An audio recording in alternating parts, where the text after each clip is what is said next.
안녕하십니까, 불교생각입니다.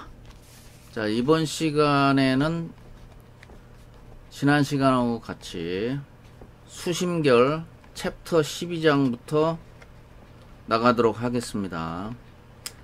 자, 12장 제목은 역시 진월스님의 수심결이기 때문에 도노와 점수 이렇게 되어 있습니다. 자, 내용 나갈게요. 도에 들어가는 문은 많지만 요약해서 말하면 도노와 점수 두 가지를 벗어나지 않는다. 비록 도노 돈수를 최상의 근기인 이들이 들어가는 문이라고는 하지만 과거까지 추론해 본다면 이미 먼저 깨닫고, 요게 이제 먼저 깨닫는다는 게 도노, 그걸 뜻하는 거예요. 그 깨달음에 의지해 오랜 세월 동안 점차 닦아 익혀왔기 때문에, 이 점차 닦아왔기 때문에 요건 이제 점수를 얘기하는 거예요. 지금에 와서 듣자마자 깨달아 단박에 공부를 끝낸 것, 요거를 이제 도노 돈수를 이제 그렇게 얘기한 거고요. 듣자마자 깨달아 단박에 공부를 끝낸 것이다. 그러니 진실대로 말한다면 이건 역시 먼저 깨닫고 뒤에 닦는 도노 점수의 근기인 것이다. 그러므로 이 도노와 점수의 두 문은 모든 성인이 밟아온 길이다. 과거의 모든 성인도 먼저 깨닫고 뒤에 닦았으며 그 닦음을 인연으로 증득하신 것이다. 그대가 말한 신통 변화는 깨달음에 의지해서 닦고 차츰 익혀가면서 나타나기도 하는 것이지 깨달았다고 해서 그 순간 반드시 나타나는 것은 아니다. 자, 내용이 이렇게 끝납니다. 그러니까 지난 시간에도 말씀을 드렸지만 이 도노 돈수와 이 도노 점수의 이 싸움, 그러니까 싸움이라기보단 그러니까 이 방식이죠. 옛날부터 내려왔던 이 득도하는, 즉 깨달음의 방식입니다. 이게 깨달음의 방식인데, 이제 육조 해능대사의 방식은 도노 돈수예요. 도노 돈수고, 진월스님의 방식은 도노 점수입니다. 그래서 늘 이 문제가 불교에서는 늘 있었어요. 늘 있었는데 저의 견해지만은 개인적인 생각으로는 도노 돈수도 맞고 도노 점수도 맞습니다. 맞는데 사람이라는 것은 영리한 사람이 있고 조금 둔한 사람도 있다. 두 가지다. 그래서 그러나 수적인 양적으로 봤을 때에는 영리한 사람이 적기 때문에 대부분은 범부중생, 일반적인 사람들은 도노 점수일 수밖에 없다고 제가 얘기했어요. 그래서 도노 돈수도 가능하고 도노 점수도 가능하지만 빠르게 깨닫고 약간 좀 천천히 깨닫고 그 속도의 좀 차이일 뿐이지 항상 확실한 것은 결론은 똑같다. 그렇게 알고 계시면 됩니다. 그래서 여기 진월스님이 앞에서 12장 앞에서 얘기했잖아요. 그냥 그걸 그대로 얘기하신 거예요. 최상 근기라고 그랬어요. 최상의 근기라는 것은 단박에 깨치고 단박에 닦는다. 이게 이제 도노 돈수거든요. 그러니까 최상의 근기인 것도 알겠지만은 대부분은 진월스님이 봤을 때 범부 중생 대부분은 도노 점수일 수밖에 없다 하는 거를 오랜 세월 동안 점차 닦아서 익혀왔기 때문에 이렇게 말씀하셨잖아요. 그러니까 그 방법은 그때그때 이제 최상 근기냐 아니면 일반적인 평범한 이제 근기냐에 따라서, 그러나 결과는 똑같다. 깨달음의 결과는 똑같다. 이제 그렇게 보시면 됩니다. 자, 이번 챕터 12장은 이렇게 끝나고 있습니다. 자, 다음 챕터 13장을 나가도록 하겠습니다. 챕터 13장 내용은 신통은 괴이한 말단의 일일 뿐, 이렇게 되어 있습니다. 요 전전 시간에 그 깨달음과 신통력이라는 그 제목으로 했었죠. 근데 이제 챕터 13장은 그 이야기의 후속, 그 다음 얘기가 또 나온 겁니다. 자, 내용 나갈게요.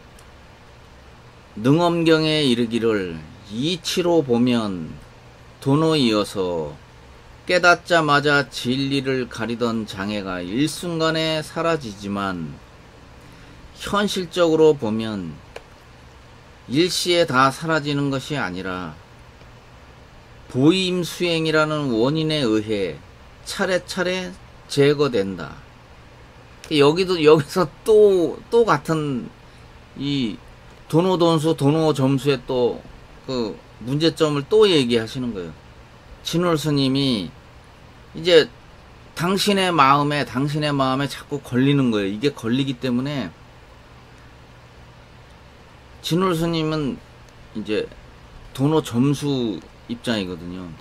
그러니까 자꾸 이 수심결 안에서, 책 안에서 주장을 자꾸 하실 수밖에 없는 거죠. 그러므로 규봉 스님도 먼저 깨닫고 뒤에 닦아 나간다는 뜻을 분명히 밝히면서 말씀하시기를, 얼어있는 연못이 온전히 물인 줄 알았지만 햇빛을 받아야 녹고 범부가 곧 부처인 줄은 알았지만은 법의 힘을 빌려서 익히고 닦아야 한다. 얼음이 녹아 흐르고 적실 수 있는 물이 되어야 그 물로 씻을 수 있는 것과 같이 허망한 것들이 다 사라져야 비로소 마음이 신령하게 통하여 신통과 광명의 작용을 나타낼 수 있다라고 하였다. 그러므로 사로 보았을 때 신통 변화는 하루아침에 이루어지는 것이 아니라 점차 익히고 닦아야 나타나는 것임을 알 수 있다. 더욱이 이 사로 보았을 때 이제 사로 사자를 이게 일사자예요. 그러니까는 일반적인 평범한 상태로 보았을 때 이 소리입니다. 사로 보았을 때 신통이란 깨달은 사람의 경지에서는 오히려 요망하고 괴이한 일이고, 또한 성인에게도 말단의 일이라서 혹 그것이 나타나더라도 사용하지는 않는다. 그런데 요즘 어리석은 무리는 망령되이 말하기를 한 생각 깨달으면 그 즉시 한량없는 신묘한 작용과 신통 변화를 나타낸다라고 한다. 만약 이런 견해를 가진다면 이른바 먼저 해야 할 것과 뒤에 할 것을 알지 못하고 본질적인 것과 말단적인 것을 분별하지 못하는 것이니, 이렇듯이 이미 선후와 본말을 알지 못한 채 부처의 도를 구하려 한다면 이는 마치 모난 나무를 가지고 둥근 구멍에 끼우려는 것과 같으니 어찌 큰 잘못이 아니겠는가. 처음부터 방편을 알지 못하는 까닭에 불법은 너무 어렵다는 현해상을 내어 퇴굴심을 일으킴으로써 부처의 종성을 끊어버리는 이가 적지 않다. 그러니까 불법을 너무 어렵게 생각해서 쉽게 판단하고 포기해버린다 이 말이에요. 그거를 이제 이렇게 얘기를 하신 거예요. 자, 내용 나갈게요.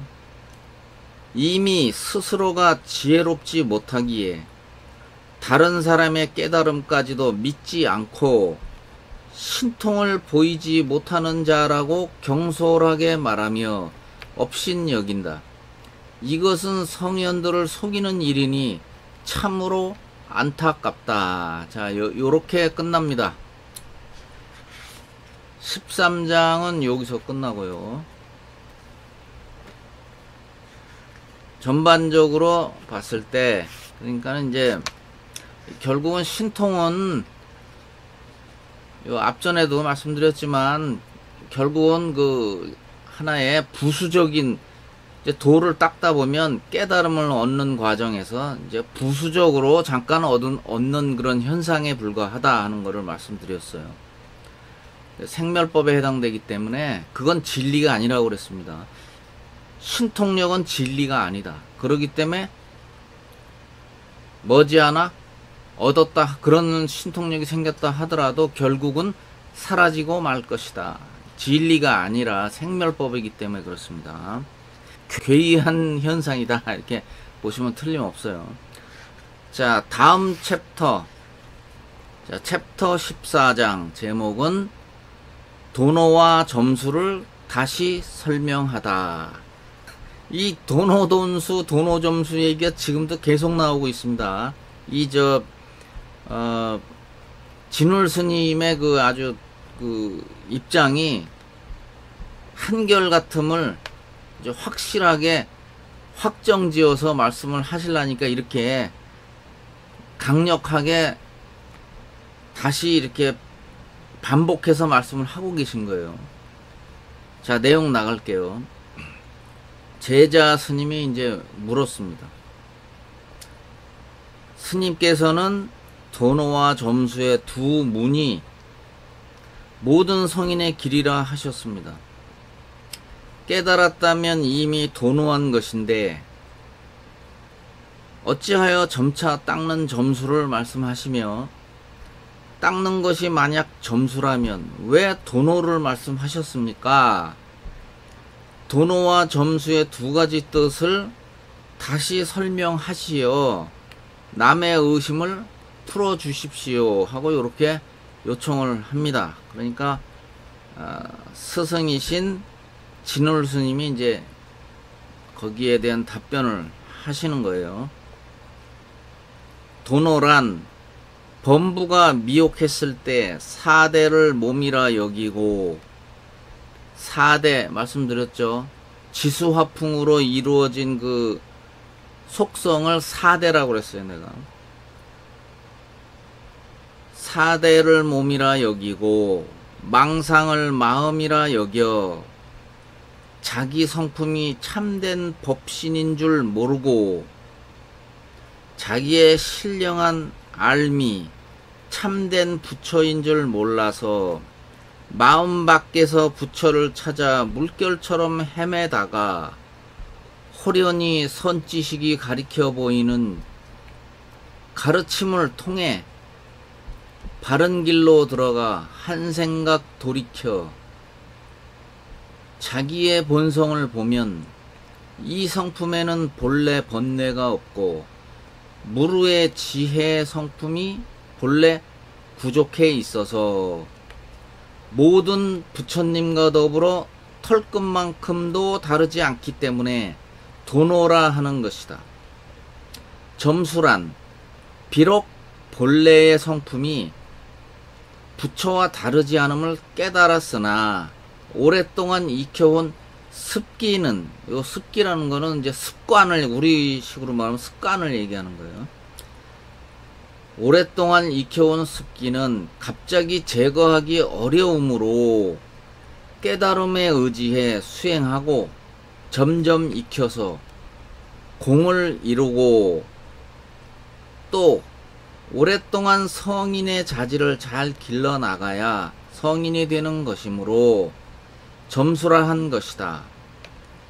이를 비유하면 어린아이가 처음 태어났을 때 모든 기관이 갖추어져 있음은 어른과 다르지 않지만 그 힘은 충분하지 못하므로 많은 세월이 지나야 비로소 어른이 되는 것과 같다.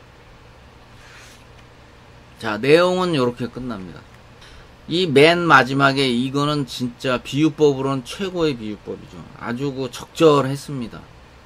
그러니까 도노를 하고 깨닫는 것은 부처님들이 역대 모든 부처님들이 깨달았던 그 도노와 똑같이 깨달았지만, 비유하면 어린아이와 성인을 얘기했잖아. 그러니까 어린아이건 성인이건 사람으로서 똑같은 기관을 갖고 있지만 그 힘은 충분하지 않다는 거예요. 않기 때문에 세월이 지나면서 점차 그 익혀져 있던 그 습관, 안 좋은 망상의 습관을 하나하나 제거하면서 결국은 부처로서 완성에 이르게 돼 있다. 이제 그 설명을 이렇게 구구절절 계속 이제 제자 스님이 도노를 하면 그냥 깨치고 그 자리에서 다 닦아지는 게 아니라 왜 점수라고 말씀을 하시는지 다시 한번 자세히 설명해 주십시오. 이렇게 이제 질문을 해 오니까 이제 답답했던 진울 스님이, 야, 이번에는 확실하게 내가 설명을 해서 끝내겠다. 이제 이런 각오로 말씀을 하신 것 같아요. 제가 볼 때. 그리고 이제 요 내용 중에 아까 호련히 선지식이 가리켜 보이는 가르침이란 말이 있어요. 그거는 이제 굳이 말하자면은 이제 달마 스님이 썼던 그 직지인심, 그걸 얘기하신 거예요. 그러니까 사람의 마음을 직접 가르쳐 보면 이런 뜻이거든요. 그리고 이제 그 다음에 나왔던 말이 뭐냐면, 한 생각 돌이켜 자기의 본성을 보면, 이것도 중요한 그 단어입니다. 그러니까 자기의 한 생각을 돌이켜서 자기의 바깥을 보는 게 아니라 자기 마음 안에 이 본성을 봤다 이거예요. 그게 무슨 뜻이냐면 회광반조라는 말이에요. 회광반조. 그러니까 빛을 되돌려서 자신의 마음을 비추어 본다. 이게 회광반조의 뜻이거든요. 그러니까 중요한 말이 오늘 좀 나왔어요. 14장에 바로 이 직지인심과 회광반조라는 말이 나왔기 때문에 일부러 설명을 또 강조를 해서 제가 말씀을 드렸던 겁니다. 그래서 다시 한번 말씀드리지만, 우리는 모두 다, 저나 여러분들이나 모두 다 완벽하게 성불이 되어 있는 부처인 겁니다. 그 완벽하게 성불되어 있는 붓다 자신을 모르고 우리는 살아갈 뿐이에요. 그래서 부처님이, 석가모니 부처님이 이 세상에 오신 것은 우리를 구원하려고 온 게 아닙니다. 복을 주고 구원하려고 오신 석가모니 부처님이 아니고요. 우리 자신이, 너희들이, 그러니까 범보 중생이 모두 완벽한 부처 그 자체인데, 부처인데, 그걸 모르고 살아가고 있는 것이 너무 안타까워서, 당신들이 범부중생 모든 사람이 다 완벽하게 성불되어 있는 부처님이다. 붓다다. 너희들이 바로 붓다다.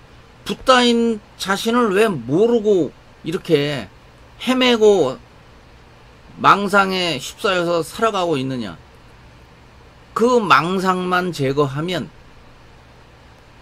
전도몽상이라고도 해요. 그 망상만 제거하면 자신들 범부중생 자체가 바로 부처 지위에 오른다. 부처와 똑같은 부처가 된다. 그걸 확인해라. 확인하라고 가르쳐 주기 위해서 오신 거거든요. 석가모니 부처님이 우리를 구원하고 복 주려고 오신 게 아니라니까요. 아니고 너희들이 완벽한 부처다. 그것만 확인하라. 그걸 가르쳐 주러 온 거거든요. 그러면 그 가리고 있는 번뇌망상을 제거하면 확실하게 너희들은 다 모든 사람이 다 부처다. 부처가 되는 그 순간이다. 하는 거를 가르쳐 주기 위해서 오신 분이란 말이에요. 그러니까 내가 자꾸 얘기하잖아요. 결코 어렵지 않다. 세수하다 코 만지는 것보다 더 쉽다. 견성하는 게 그렇게 어려운 거 아니다. 뭐 대단하게 무슨 오래 앉아서 수행을 해야만 몇 날 며칠 밤을 새가면서 그렇게 면벽을 하고 그래야만 그 자신의 그 견성을 하는 게 아니라고 내가 여러 번 말씀을 드렸어요. 수백 번 말씀했어요. 수백 번. 그러니까 이번 영상은 여기까지 하겠습니다. 다음 시간에는 챕터 15장부터 시작하도록 하겠습니다. 자, 다음 영상에서 또 뵙겠습니다. 감사합니다.